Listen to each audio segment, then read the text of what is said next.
ভক্তের সঙ্গে ভগবানের মিলন উৎসব হল রাস। পুরুলিয়া জেলার ২৫০ বছরের প্রাচীন মানবাজার গড় পাথর মহড়া রাজবাড়ির রাস উৎসব বিরাট জাঁকজমকের সঙ্গে প্রতি বছর এখানে রাত উৎসব পালিত হয়। এই রাস উৎসব উপলক্ষে বৈষ্ণব ধর্মাবলম্বী মানুষ তো বটেই, এছাড়াও বহু দূর দূরান্ত থেকে মানুষ মানবাজারে আসেন রাস দেখতে। প্রাচীন বাংলার সাংস্কৃতিক ইতিহাসে মানবাজার গড় পাথর মহড়া রাজবাড়ি একটি প্রসিদ্ধ স্থান। এখানে রাস উৎসব সকলের কাছে এক ডাকে পরিচিত। সাবেকিয়ানা ও বৈচিত্র্যের মেলবন্ধনে গড়ে ওঠা এই রাস উৎসবকে ঘিরে মেতে উঠেছে গোটা মানবাজার। মানবাজার গড় পাথর মহড়া রাজবাড়ির রাসযাত্রা একই রকম ঐতিহ্য বহন করে চলেছে। রীতি মেনে নয়, দিন ধরে মহা সমারোহে পালিত হয় এই রাস উৎসব। প্রতিদিন হয় নাম সংকীর্তন। আগে রাস উৎসবকে কেন্দ্র করে এখানে যাত্রাপালা অনুষ্ঠিত হতো। এখন নাচ গান সহ নানান সাংস্কৃতিক অনুষ্ঠানের আয়োজন করা হয়।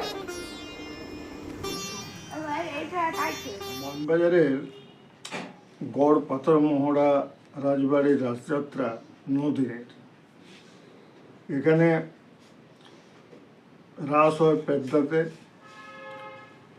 রাস হয় ঝাড়পাড়িতে। রাত পেদ্দাতে ৩ দিন, ঝাড়পাড়িতে ৫ দিন, আমাদের এখানে ৯ দিন। মানবাজার সদরে মাঝপাড়াতে বৃন্দাবন চাঁদের রাস হয় ৩ দিন। এই ৩ দিনেও বিভিন্ন রকম উৎসব অনুষ্ঠান ইত্যাদি হয়। আমাদের এই ২৫০ বছর ধরে যে রাসযাত্রার ঐতিহ্য, সেই ঐতিহ্যটা এখনো বজায় আছে। তা আমাদের এখানে প্রথম ৩ দিন রাধা গোবিন্দ মঞ্চে আসেন,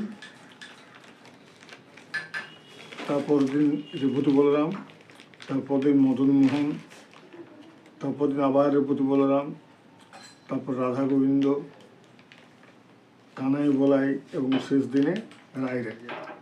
সেদিন বঙ্কবিহারী, গোপীনাথ এরা সবাই রাসমঞ্চে আসেন এবং সারা রাত্রি রাসমঞ্চে থাকেন। সকালে সূর্যোদয়ে ঠাকুরদের ভিতরে ঢোকানো হয়।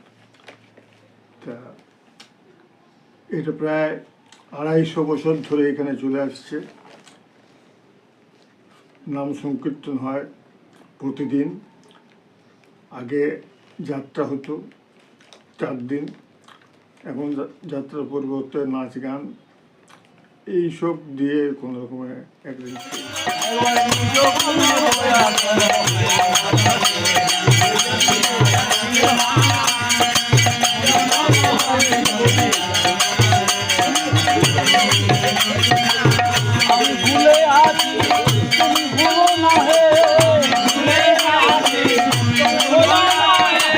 এই রাস উৎসবের অপেক্ষায় থাকে গোটা মানবাজারবাসী।